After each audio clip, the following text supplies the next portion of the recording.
Hi, my name is Jenna Mejia and I am our preschool coach here at Malheur ESD, and today I am excited to share with you our 5th session in Positive Solutions for Families, and it's all about teaching our children what to do. So today we're going to talk about learning social emotional skills for your kiddos, identifying feeling words and teaching emotions, and also some use of calming strategies and problem solving tools to help them cope with their feelings and learn some self-regulation strategies. We're also going to talk about problem solving, which is something that we use in all of our classrooms, so it's nice when parents can be on the same page at home.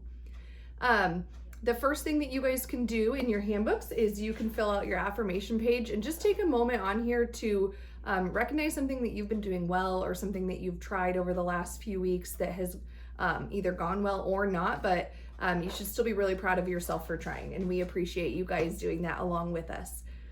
So the first thing that we're going to talk about this week is when to teach new skills to your kiddos. So we're going to focus on, we know what challenging behavior is now, and we might know why it's happening. And so how can we teach them new skills to replace those challenging behaviors? What if instead of a tantrum, we could teach our kiddos to use a calming strategy? What if instead of yelling, we could teach our children to tell us when they're angry and let us know what they need? We can teach these important social emotional skills, and the more we teach them, the more likely children are to use them. This is the why behind why we teach these social and emotional skills and why they're so important to us in the classroom. So first, we're going to talk about when during the day we might teach these skills. We talked a little bit about teachable moments in session 3 when we discussed household rules. So think about how hard it is to teach your child something new when they are upset or when they are mad. This might not be the best time to teach the emotional skill. So we're going to talk about a challenging moment. Mark is busy cooking dinner when his 2 youngest children, Elijah and Eva, are playing nearby with a set of blocks and toy cars. Elijah, the younger child, approaches Eva and grabs a toy car out of her hand. Eva starts yelling and hits Elijah in the arm. Elijah starts yelling and screaming. Upon hearing the screaming, Mark runs into the room. So let's think about how often we might respond in this moment. What do you think Mark would do, and what do you think he might say to his children? You might separate them. You might tell them, stop fighting, stop screaming. You guys need to calm down. I'm trying to make dinner. But this is often the crisis point. So we like to think about our escalation cycles like a little bit of a roller coaster, right? Right here, the kiddos are happy, everything's fine, something changes and they slowly start to go up. And then the top of the roller coaster is when we see that challenging behavior, and then they can slowly calm down again after. So when Mark walked in that room, the kids were at their crisis point, and that is not a great time to teach new skills. If we think back to this example, the incident already happened. Both the children are now upset, and Eva might do this again, right? I got my dad's attention because I hit my brother. He stopped what I was doing and he came in. So what we want to do is find teachable, effective moments. And the point here is that you want to make sure that we're not doing it at those crisis times. We can do it within our daily routine so that it's not happening as they're going up or down that cycle. We want to try to beat them to it when they're still low, or it's something that we can reinforce afterwards once they've calmed down. You want to practice these skills when they're calm and when you're calm. So if we do it at that crisis point, nobody's calm there.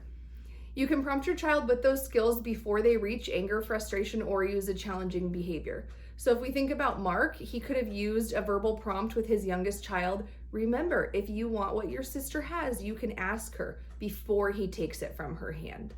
There are lots of different skills that Mark could help his children learn, like how to get someone's attention, how to share, or how to request a toy. So those are something that if you do it ahead of time, we're likely to prevent those crises, because those are not where we want to teach those skills. We want to teach it before.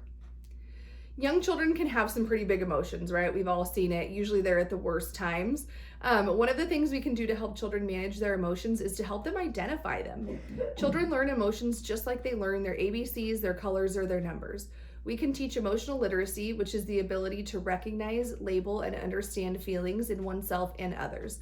It's a foundational skill that all of our children need to help them develop relationships, interact with others, and solve problems. So start thinking about what emotion words your child knows.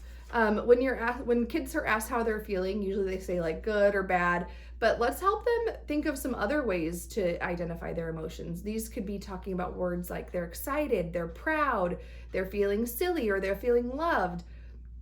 And you can also help them understand that their feelings can change. So we might wake up grumpy on the wrong side of the bed, but we don't have to stay that way. And that you can also have more than one feeling about things. You can be sad and excited for something at the same time, or you can be nervous about something, but still happy about it. Help them learn about different emotion words by talking and feeling about them. Talking about how they're feeling about them. So one way to do this is just to use pictures. Super fun if you can use your own child or family members, but there's lots of different ones that you can get off the internet, and just talk about, as you're watching TV or as you're reading books, how are people feeling? What do we notice about them? And then start to do that with your child, maybe in a mirror, or take pictures of them at different times. And how are you feeling in this picture? How are you feeling in this one? Show it with yourself, right? Like, this is a great way to see, like, hey, you can tell mama's getting mad because my eyebrows are up or my voice is getting raised, and help your kids see those signs in you as well. Sometimes we have to use a little bit of acting. When you're reading books is a super great time to teach feeling words, because usually the illustrations in children's books are very, they're just very descriptive. Like, just by looking at them, you can tell how the characters in that story are feeling. So try to point to those in the book, and then also talk about, have you ever felt scared like this character in the book is? Or have you ever been so excited that this happened to your body? And try to tie those back to the kids. The activity today, the apply it and try it, is to think about some new emotion words that would be helpful for your child to learn. They might be ones that you might think they experience often. And then also write down some ideas for how to teach them that are in the moment. So if they are getting frustrated a lot right now, maybe there were some changes in the home, or they're having trouble with school ending, practice some of those emotions words with them, so that when the time comes, you're already ready to go.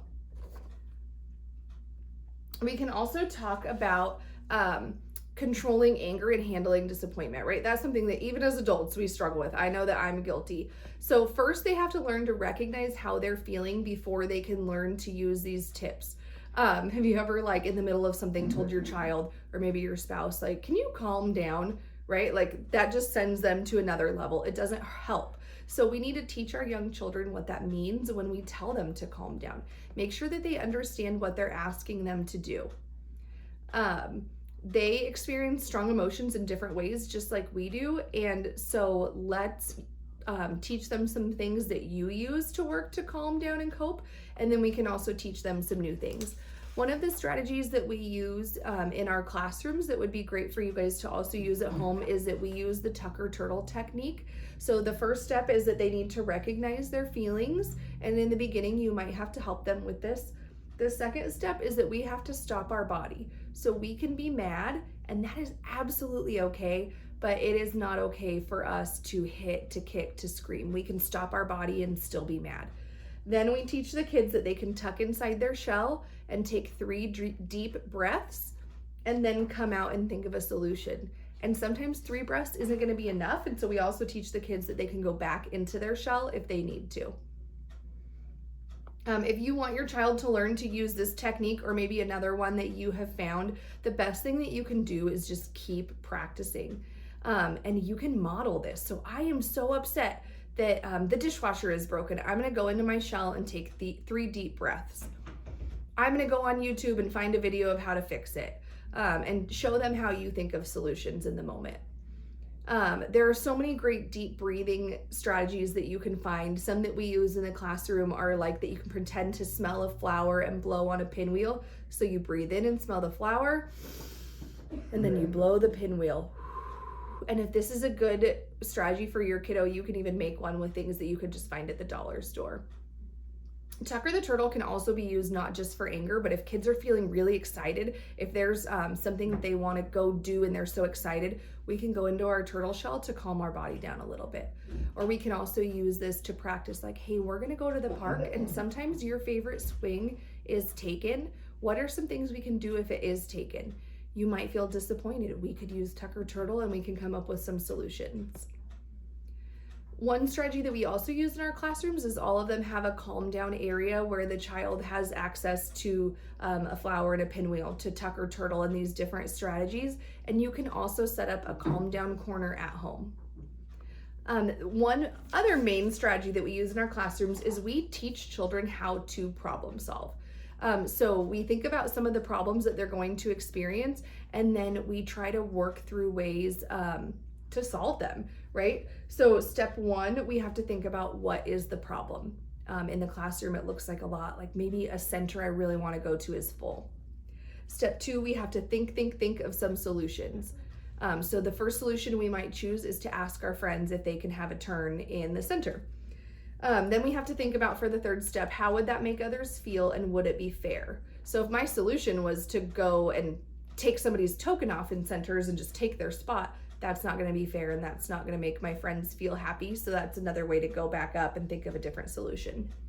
Then we give it a go. We go in, we ask all our friends, hey, can I come into this center? And maybe they all say no. And so we have to come back up here and think of a different solution. Maybe we can ask the teacher for a timer. Maybe we can go and play somewhere else while we wait for an open spot. And this is also something great that you can do and practice at home to show them how to model it. So maybe you go to the grocery store and you forgot your list. So let's go through some problem solving steps with them. Or maybe, someone cut in front of you in line. Go through the problem solving steps with the kiddos and show them how you would do that. The best thing you can do is, if you know that something is going to be problematic for your child, is to talk about them and go through those problem solving steps with them ahead of time. Again, we don't want to wait until they're in crisis. We want to try to do it beforehand. So the last apply it and try it for this session is to think of a skill that you want to teach your child. Maybe that's emotion regulation or using a calm down strategy, problem solving.